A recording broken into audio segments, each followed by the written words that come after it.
सोचिए। अ, गमलों में पौधे मरने का सबसे बड़ा कारण क्या है? और एग्जैक्टली वही कारण है खेतों में पैथोजेनिक बैक्टीरिया बढ़ने का।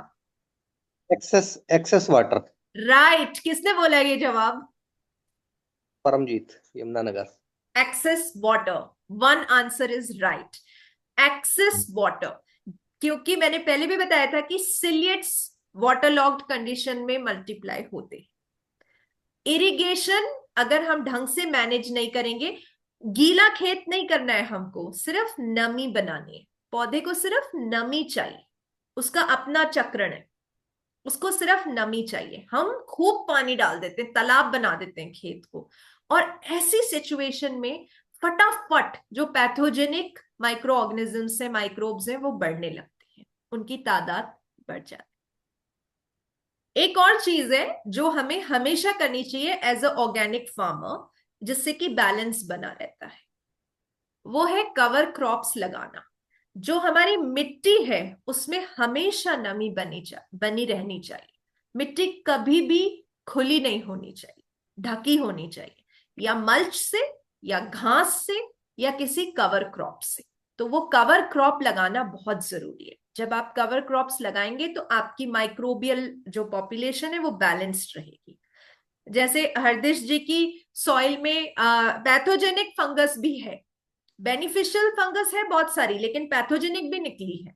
लेकिन वो पैथोजेनिक इतनी नहीं है कि वो नुकसान कर दे और वो खराब कर दे, पौधे को नुकसान पहुंचाए, ऐसी नहीं है। तो इकोलाई तो होता ही होता है, वो होगा ही होगा, है ना। वो एक फैकल्टेटिव एनारोब है, मतलब वो बिना ऑक्सीजन की सिचुएशन में भी अपने आप को जिंदा रख सकता है। तो उसमें वो क्वालिटी है। तो जिसकी ताकत होगी वो तो जिएगा, आप उसका कुछ नहीं कर सकते। हमें बस इतना करना है, जो बेनिफिशियल माइक्रोब्स है उसको हमें खाना देते रहना है, ताकि वो अपने आप उसको, बाकी बिल्कुल सही कह रहे थे सोमतिया जी की, बैलेंस तो प्रकृति करेगी, लेकिन हम बीच में जाके और फिर स्प्रे कर देते हैं, सभी मर जाते हैं एक साथ। तो वो हम नहीं कर सकते। प्रकृति अपना काम करेगी, हमें सिर्फ फैसिलिटेट करना। अब अब हमें ये तो समझ में आ गया कि हमें प्रोटोजोआ चाहिए, बेनिफिशियल प्रोटोजोआ चाहिए। अब मैं अपने खेत में इसको बढ़ाना चाहती हूँ, तो मुझे क्या करना चाहिए?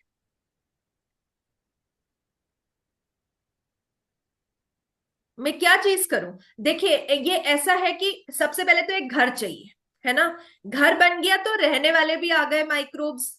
अब घर बना लिया अपन ने, माइक्रोब्स भी आ गए उसमें रहने के लिए। पर अब वो जिएंगे कैसे?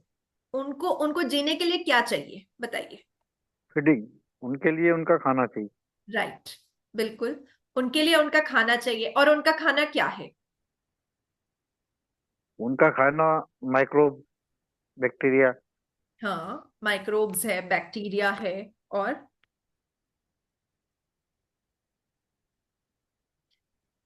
ऐसा कोई नहीं होगा हमारी इस मीटिंग में अभी जिसको अगर मैं रोज कहूं कि दाल चावल खाओ तो वो खाते रहेंगे। नहीं। कभी हमें रोटी भी चाहिए, कभी हमें सोगरा भी चाहिए, कभी हमें मक्का भी चाहिए, कभी हमें खिचड़ी चाहिए, कभी हमें सब्जी चाहिए, कभी हमें सूप चाहिए। फल के मौसम में हमें फल खाने की तलब उठती है।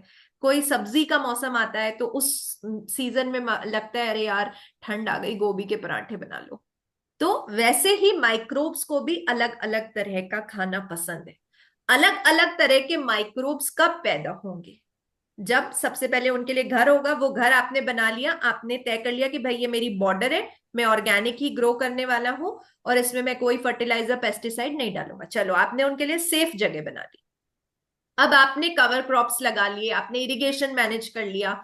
तो अब उसमें रहने वाले भी, हाँ भाई चलो, आ गए, रहने वाले भी आ गए, बढ़िया। अब उनको खाना चाहिए। उनका खाना है अलग अलग तरह की बैक्टीरिया और फंगस। और अब ये बैक्टीरिया और फंगस का खाना क्या है? ये क्या खाते हैं? Carbon, organic carbon.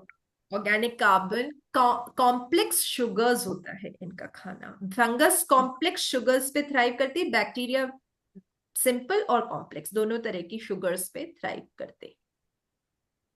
तो अब हमें कंपोस्ट बहुत जरूरी है। उनका जो खाना है वो कंपोस्ट है, खाद है। और ज्यादातर खेतों में खाद के ढेरे बना देते हैं। खाद का ढेरा जब बनता है तो वो मीथेन रिलीज करता है। क्यों? क्यों करता है मीथेन रिलीज? चलिए ये बताइए।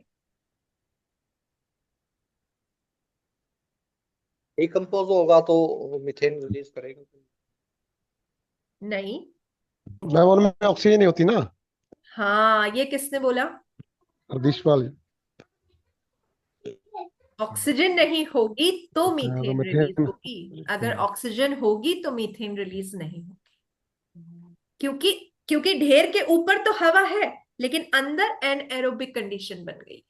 तो वो नहीं होने देना है, कभी नहीं होने देना है। आप गीला गोबर डाल दोगे, वो इतना नुकसान नहीं करेगा जितना ये ढेरा नुकसान करेगा। आपके खेत का भी और आपके माइक्रो ऑर्गेनिजम्स भी मरेंगे, और हवा को भी वो प्रदूषित करेगा। तो कैसा होता है ना, एक से लोग हमेशा जमावड़ा कर लेते हैं। एक से लोग हमेशा इकट्ठे हो जाते हैं, ग्रुप बना लेते हैं। शादी में भी जाएंगे तो एक से लोग इकट्ठे हो जाते हैं। स्कूल में भी, मंडी भी जाते हैं तो एक से टाइप के लोग सब इकट्ठे हो जाते हैं। हम सब ऑर्गेनिक करना चाहते हैं। हम सब भारत के अलग अलग हिस्सों के लोग हैं यहाँ पे। कोई बिहार से है, कोई गुजरात से है, कोई राजस्थान से, कोई मध्य प्रदेश से है, कोई पंजाब से है। पर हम सब इकट्ठे हो गए कि यार ये हमारे काम की बात है, इसमें हमको मजा आ रहा है और नया कुछ सीखने जानने मिल रहा है और हमारे जैसे लोगों के साथ अच्छा लग रहा है। आप सबके परिवार है अभी। आप सब अपने परिवार के साथ बैठ सकते हो, फोन पे रील देख सकते हो, कोई टीवी का कार्यक्रम देख सकते हो, पर आप इस मीटिंग में हो। सिर्फ जानकारी के लिए तो नहीं हो ना। जानकारी तो आपको कई और सोर्सेज से मिल जाएगी। ऐसा थोड़ी कि हम ही सिर्फ एक जानकारी देने वाले हैं। पर एक मजा आता है, चलो यार अपने वाले टाइप के लोग हैं सारे, ये भी अपनी तरह ही खेती कर रहे हैं, समझते देखते हैं क्या कर रहे हैं ये लोग। वो जो फीलिंग है ना कि हाँ ये हमारे जैसे, ये बहुत महत्वपूर्ण है। और ये माइक्रोब्स के लिए भी बहुत महत्वपूर्ण है। तो अगर एनएरोबिक कंडीशन होगी तो वो जो एनएरोबिक बैक्टीरिया, वो जो एनएरोबिक माइक्रोब्स हैं, वो अपने वालों को इकट्ठा कर लेंगे और हमारा पूरा वातावरण दूषित होगा। जो एयरबोर्न वायरसेस हैं वो आने लगेंगे, क्योंकि वो उन्हीं को बुलाएंगे। और अगर अच्छे अच्छे होंगे तो वो अच्छे वालों को बुलाएंगे कि तुम भी आ जाओ यार, ये पौधे को ना आज पानी पूरी खाने का मन कर रहा है, आज पौधे को बेलपूरी खानी है, आज पौधे को सैलेड खाने का मन कर रहा है। यही काम इकोसिस्टम का बैलेंस होता है। जैसे साइबेरियन बर्ड्स आती है हमारे सिवनी में, दल सागर करके एक तालाब है, मैनमेड तालाब है शहर के बीचों बीच। वहां पे साइबेरियन बर्ड्स आती हैं, बड़ा मजा आता है। वो एक सीजन में आती है। वो अपने साथ में ह्यूमिक एसिड लेके आती है, क्योंकि वो एल्गी खाती है और वो वाटर बोर्न जो अंडर वाटर की जो स्पीशीज है उनको खाती है। तो वो फल्विक एसिड, ह्यूमिक एसिड वो भी अपने साथ लेके आती है, और कई तरह के मिनरल जो उस जगह पे नहीं होते। जोधपुर, मेरा घर है जोधपुर, रेगिस्तान के वहां पे भी इसी तरह के माइग्रेटरी बर्ड्स लेके आते हैं, वो न्यूट्रिशन लेके आते हैं। तो हमें एमिकेबल एनवायरनमेंट बनाना है कि इकोलॉजी स्टैब्लिश हो। अब देखेंगे आपकी ज्यादातर सब जगह, चाहे वो इंदौर के एयरपोर्ट की रोड हो, चाहे वो हैदराबाद के एयरपोर्ट की रोड हो, चाहे वो चंडीगढ़ के एयरपोर्ट की रोड हो, ये जहां पे दिखाई देता है डेवलपमेंट, सो कॉल्ड डेवलपमेंट जहां पे दिखता है, ये पाम के पेड़ लगा देते हैं। हर जगह देखो तो पाम के पेड़ लगा देते। पाम के पेड़ हमारा नेटिव पेड़ नहीं है। वो कभी बेनिफिशियल माइक्रो ऑर्गेनिज्म और इकोलॉजी को इकट्ठा नहीं कर पाए। तो हमें वो पेड़ लगाने अपने खेत में जो हमारी जगह के पेड़ हैं। अब फटाफट मैं ये जानना चाहती हूं कि आपकी जगह के पेड़ कौन से हैं। बताइए, आपका राज्य कौन सा है और आपकी जगह का पेड़ कौन सा है? कम से कम दो पेड़ तो आपको पता होने चाहिए। मैं बिहार से। ओके, नीम, गुल्लर, पीपल। ठीक है, डन। नीम, गुल्लर, पीपल आपके आपके खेत में है? मेरे खेत में महोगनी लगा हुआ है। देखो अब। लेकिन लेकिन आम का पौधा, आम, आम, नींबू, महोगनी। आम, नीम, आम नीम कहाँ से? इंदौर। इंदौर, ठीक है। ओके, और बताइए। महाराष्ट्र। आम, नारियल नारियल महाराष्ट्र में होता है? होते हैं मैम। अच्छा। कैसे? महाराष्ट्र में तो पानी बहुत कम होता है, गन्ना ही वहां का नहीं है, इतना गन्ना लगाते महाराष्ट्र में। गन्ना भी है, आम भी लगाते हैं, और खेत के बाजू के किनारे में लोग लगाते हैं नारियल का पेड़। अच्छा, तो मैं हाँ। एक कंसल्टेंट भी हूँ, तो बहुत सारे लोग मेरे को कंसल्ट करते हैं, भाई फार्म हाउस डिजाइन कर रहे हैं तो बताओ कौन से पेड़ लगाएं। एक बार किसी ने मेरे को बोला मध्य प्रदेश में हमें नारियल के पेड़ लगाने हैं। नारियल का पेड़ कैसे लगेगा? उसको ह्यूमिडिटी चाहिए और उस वो पानी खींचता है नीचे से, तो वो नहीं लग सकता पेड़, वो उस जगह का पेड़ नहीं है। हमें वो पेड़ लगाना है जिसके ऊपर पक्षी भी आके बैठे और वो नीचे जो माइकोराइजल फंगस का नेटवर्क है उसको वो सपोर्ट करे, वो नेटिव होगा हमेशा। तो आपको नेटिव पेड़ चुनना है। महाराष्ट्र का जो नेटिव पेड़ है वो क्या है? आप किस हिस्से से हैं महाराष्ट्र के? हम सातारा डिस्ट्रिक्ट से है मैम। अच्छा, तो सातारा। हाँ। और कोई कोई और जगह, मतलब सातारा मैंने सुना नहीं है नाम, तो कोई ऐसा जो कि मैं पहचान। कोल्हापुर कोल्हापुर नजदीक है हमारे से। पुणे है नजदीक, सौ अरे सौ वाह, किलोमीटर। कोल्हापुर तो मैं आने वाली हूँ। जरूर आइए, आपका स्वागत है हमारे महाराष्ट्र में। हाँ, तो आप मुझे बताइए कि कोल्हापुर की तरफ का जो देसी पेड़ है वो कौन सा है? देसी पेड़ मतलब नेचुरल उगने वाला उधर का। जो खूब सारे होते हैं, जैसे जोधपुर में आप जाएंगे तो खूब नीमी नीम आपको दिखेगा। नीमी हो सकता है वहां पे, रेगिस्तानी मिट्टी है ना, तो नीम है। तो नीम के, वो छोटे छोटे वो नीम के पेड़ है तो वो भी है। बाबुल बोल के है, यहाँ से वो कांटेदार रहते हैं। बबूल, अच्छा अच्छा। हाँ, वो भी है हमारे इधर कोल्हापुर में, सतारा। ये हमारा इलाका मैडम बोल देते थोड़ा पहाड़ी इलाका है, अच्छा। थोड़ा नदी के किनारे का इलाका है। हम्म। इसलिए वहाँ सभी पेड़ है हमारे पास। अच्छा, आपने एन पेड़ का नाम सुना है? एन। नहीं तो। एन एक देसी पेड़ है आपके एरिया का। कुंभा सुना है आपने? कुंभा, हिरदा। नहीं तो। ये ये आपके देसी पेड़ है आपके एरिया के। बहुत अच्छा। ये पेड़ आपके खेत में होने चाहिए। आपके जगह का नेटिव पेड़ आपको ढूंढना होगा। अगर आपको नहीं मिल रहा, आप व्हाट्सएप में मैसेज कर दीजिए, हम आपको निकाल के लिस्ट भेज देंगे। मैडम हमारे गुजरात में कौन सा है? बताइए आप कहाँ से हैं गुजरात मैं में? गुजरात भरूच से हूँ। हमारे यहाँ समड़ी ज्यादातर होता है और पीपल। पीपल होता है आपके यहाँ? हाँ, पीपल और समड़ी ज्यादा होता है। हाँ, तो वो बहुत हाँ, बढ़िया है। आपके पास है, वो लगाते नहीं है लोग। हमारे पास हमारे खेतों में लगा हुआ है अरे वाह, और हर एक बहुत। जगह में निकलता भी है। और हमारे खेतों में काफी जगह पे है।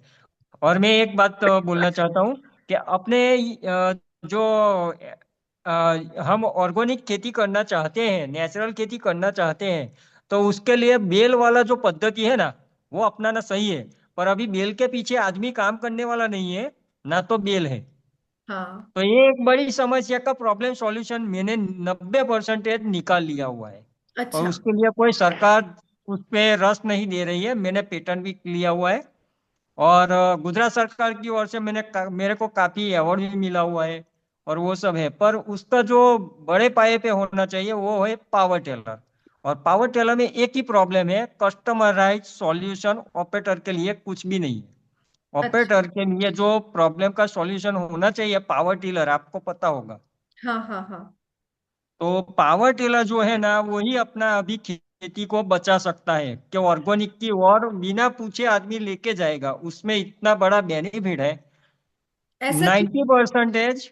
एक मिनट, एक नाइन्टी मिनट, एक परसेंटेज मिनट, एक एक करके अपन समझते हैं इस बात को। आपने बोला हाँ, मैं कि एक एक पॉइंट में बताता हूँ।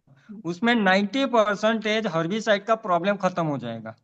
पहला तो पावर टिलर जो घूम रहा है, वो हमने डिजाइन ही ऐसे किया हुआ है कि वो छोटी जगह में, वो जो पहले बेल जितनी जगह में खेड़ काम किया करता था, उसी तरह पावर टिलर से भी अभी खेती होता ही है।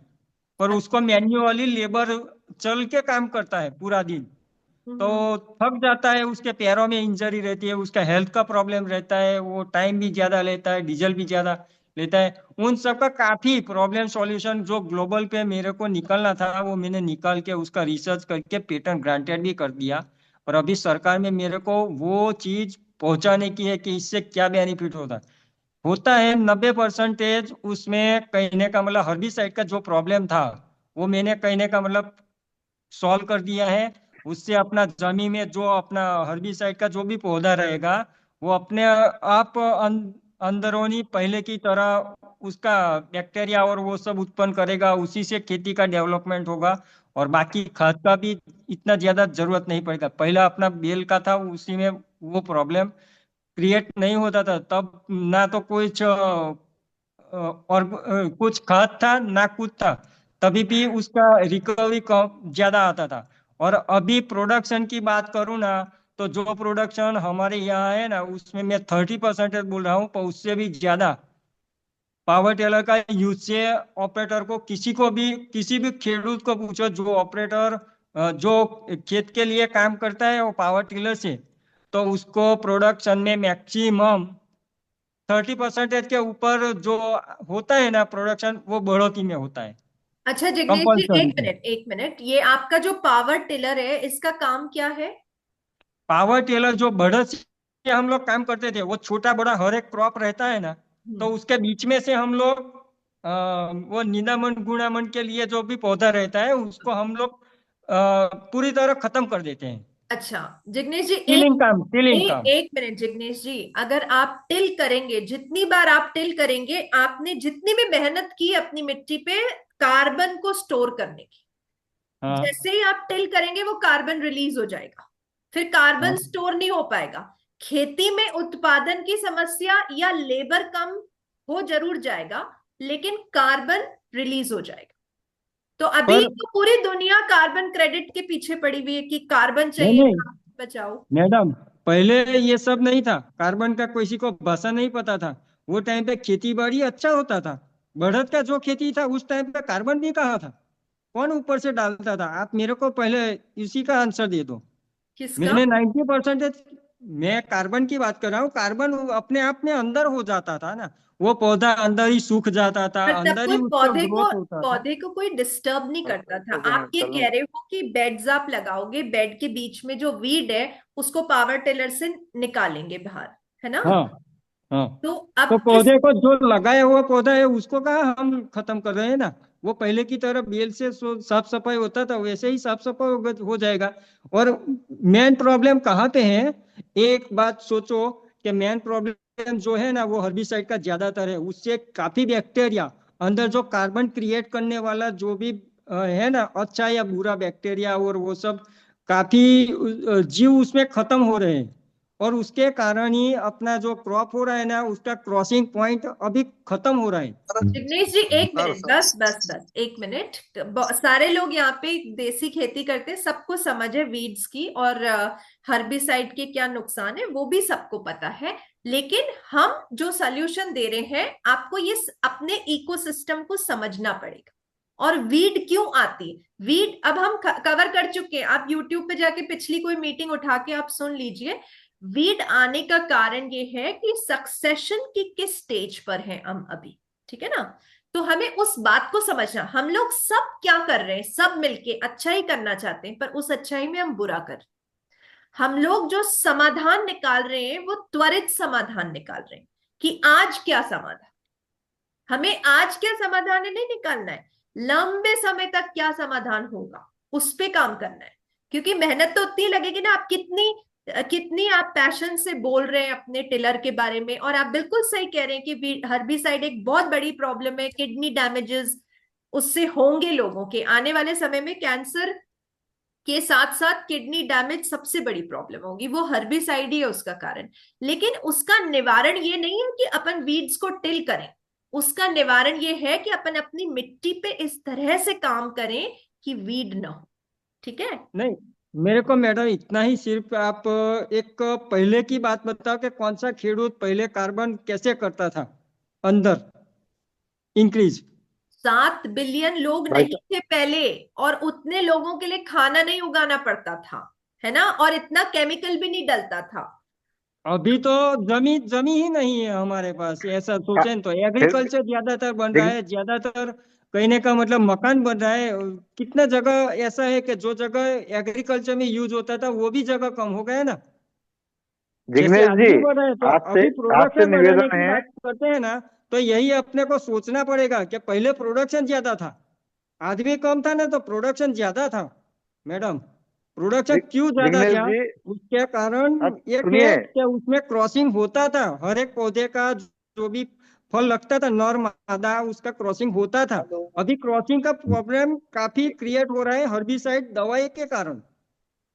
सर 1 मिनट रुक जिग्नेश जाइए। जी, आपकी तो सारी ठीक है बातें ठीक है सही है। ठीक है ओके। आपसे हाँ निवेदन है कि आप अपने टीलर का ग्रुप में वीडियो डाल दीजिए। हम सब किसान उसको देखेंगे और उसको समझेंगे। अभी अपना जो विषय है उस पर आप बात आगे चलने दीजिए। है हाँ, ना? आप वो और आपके सही नंबर है। भी सेंड कर दीजिए। आप ठीक है हाँ, ठीक है। आप जरूर नहीं, वो डालिए। पैटर्न है ना काम सर, देखिए इसके मैडम लिए को। मैं थोड़ा अभी सस्पेंस चल रहा हूँ कि आगे आगे हो जाएगा ना अभी इंडिया में तो नहीं, थोड़ा पावर टिलर तो बहुत है अच्छा आपके। रहेगा। आपके गुजरात में पावर पावर टेलर टिलर तो तो है, बहुत बन उसके रहा है। पीछे जो चलने वाला आदमी को क्या प्रॉब्लम है वो कंपनी नहीं पूछती है उसको। मैं इतना ही बोल अरे रहा वो हूँ। बैठने वाले भी निकाल दिए वहाँ राजकोट में। बैठ आप चलने की बैठने जरूरत वाले नहीं, ऊपर खड़े निकाले होके हैं, चलाओ, बैठ के बैठने चलाओ। वाले हाँ। निकाले हैं, पर वो ऑपरेटर जो घुमा रहे हैं उसको पूछो कि उसको क्या प्रॉब्लम है, वो मैम बैठने वाला ये काम आता है तो नहीं आता बोलिए, है? उसको स्टॉप हर एक करेंगे वे। ऑपरेटर चलते ही घुमाता है इसीलिए अभी बोल तक। रहे हैं कि आप अपने अपने टेलर का इस पे वीडियो डालना, उसको हम देखेंगे। बहुत अच्छा काम किया आपने, और वो जरूरत है हमारी। वो आप अपने जरूरत नंबर है, मुझे मैं दे यही दीजिए। बोल रहा हूँ, वो है लाइफ ना? टाइम के लिए ठीक है, चलेगा। लेकिन अभी आज का बढ़त अपना वाला जो खेती विषय है, और वो आदमी अपन नहीं विषय से चलेगा, ना भटके 3 एकड़ वाला भी नहीं और समय चलेगा व्यस्त ना कर। कंपनी। हाँ, समय व्यस्त हो रहा है अपना, आप समय कम बचाए। ओके ओके ठीक है मैडम, आप अपना सुझाव दे सकते हो। ठीक है, राज जी आप कुछ कह रहे हैं? हाँ मैडम, पौधे के नाम बता देंगे तो बहुत अच्छा रहेगा। हमारा गुजरात, विषय गुजरात में है आप? महाराष्ट्र, महाराष्ट्र के। अभी मैंने बताया ना महाराष्ट्र के, तो कोल्हापुर नहीं, में। हाँ मैं लिख के ले रहा हूँ इसलिए बोल अच्छा, एन एन है आपके यहाँ का पौधा। कुंभ है एन। एक पौधा, कुंभ। मैं, एन कुंभ। हाँ मैं ग्रुप में डाल देती हूँ, इनके साइंटिफिक नाम भी मैं डाल देती हूँ, है ना। हाँ। हिरदा हो गया आपका। फिरदा। हिरदा, हिरदा HIRD। फिरदा, हाँ ठीक है। और कोई? करंज है, बहेड़ा है, शिवान करंज है है। हमारे, करंज है हमारे पास। हाँ, शिवान है। शिवान। शिवान खत्म हो रहा है। पान को बचाइए, फिर लगवाइए आप उसको, क्योंकि ये जब पेड़ खत्म होंगे तो हमारे जो नेटिव इकोसिस्टम है वो पूरे ही खत्म हो जाएगा। तो इनको बचाना बहुत जरूरी है। फिर आपका ये कटहल, कटहल। इमली, कटहल देसी इमली भी खत्म हो रही है। पहले मध्य प्रदेश में बहुत दिखती थी, अब दिखती नहीं है भी देसी। है हमारे पास, इमली बहुत खूब है। बढ़िया।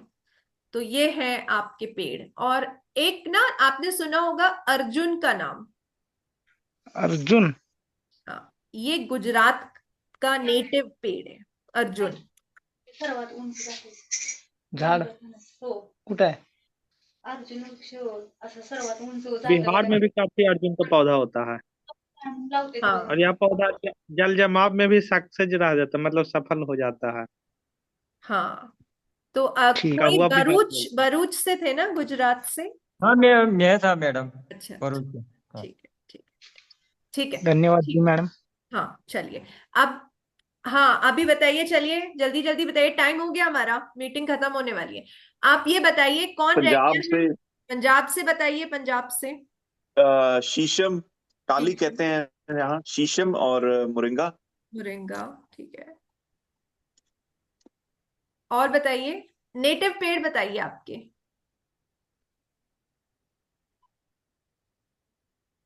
बस इतने ही? अच्छा, आप देखेंगे। हाँ है, आपका पीपल है, पिलखन है, बहुत सारे पेड़ हैं, अमरूद है। हाँ, बस आप 2-3 बता दो, क्योंकि बाद में भी लोग ना देखते हैं यूट्यूब पे ना, मीटिंग को मैं देखती हूँ कि मीटिंग के बाद में बहुत सारे लोग देखते हैं, तो एटलीस्ट उनको पता चल जाएगा कि उनका नेटिव पेड़ कौन सा, और खेत में होना बहुत जरूरी है। अब क्या हो रहा है कि जैसे आपने सुना होगा अश्वगंधा, अश्वगंधा की बहुत डिमांड है, मेडिसिनल वैल्यू है उसकी। ऐसे मोरिंगा एक पावर पावर पेड़ है, पावर फूड है, उसकी पत्तियां, उसकी काफी डिमांड है।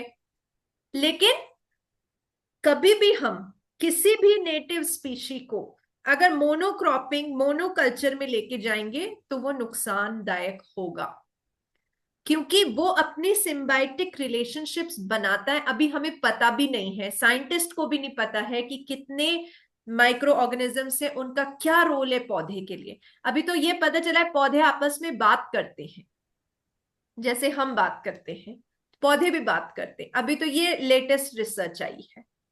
तो अभी हमें मालूम ही नहीं है कि कौन सा माइक्रो ऑर्गेनिज्म किस पेड़ में क्या करता है, तो उसकी इतनी वैल्यू बनती है। क्यों अश्वगंधा इतना महत्वपूर्ण है? वो माइक्रोब्स कोई रोल प्ले करे। अगर मैं खूब सारा अश्वगंधा या अश्वगंधा लगा दूं तो अश्वगंधा की वो वैल्यू खत्म हो जाएगी। मुझे ऐसा केसर के बारे में पता है, क्योंकि मैं केसर उगाती हूँ।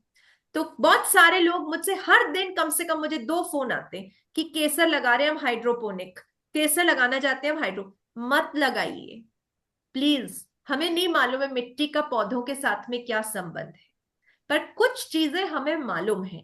उसके बेसिस पे ये बहुत जरूरी है कि हमारे खेत में हमारा जो नेटिव पेड़ है वो होना चाहिए।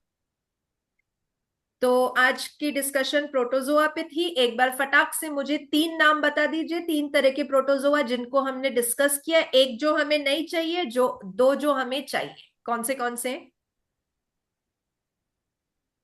सब भूल गए? अमीबा। अमीबा। अमीबा फ्लैगेट्स। हाँ, क्या अभिनंदन जी देख रहे हो गूगल सबको में? एक एक ही नाम याद रहता है, वरना अमीबा, इसके अलावा नहीं रहता। सिलियट्स हमको नहीं चाहिए। और हमेशा आपको जब भी कहीं आप देखें, अगर पानी खूब इकट्ठा हो रहा है तो मतलब सिलियट पैदा हो रहे हैं। सिलियट नहीं चाहिए हमको, और फ्लैजेलेट्स जो है वो हमें चाहिए। ठीक है।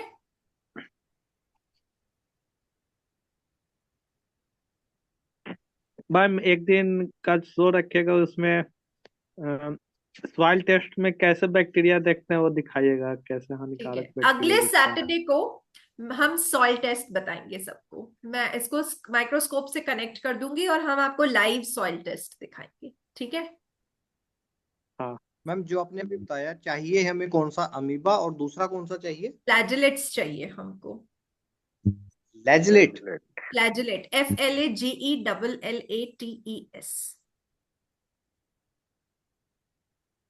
ये वेल एरिएटेड सॉइल में ही होते हैं। अब हम क्यों बता पाते हैं कि ये फंगस आपके पास होनी चाहिए, ये बैक्टीरिया होनी चाहिए, ये स्पीशीज आपके पास होनी चाहिए? क्योंकि ये सारी स्पीशीज एक अच्छे इकोसिस्टम में पाई गई है। ठीक है। तो आज की सभा को समाप्त करते हैं। बहुत बहुत धन्यवाद, आप लोग आए, बहुत मजा आया आपसे मिलके। अगले शनिवार को हम सॉइल टेस्ट देखेंगे live. Thank you so much. Good night, sweet dreams, आपका भी धन्यवाद। Have a great day. धन्यवाद जी सभी का। Thank you.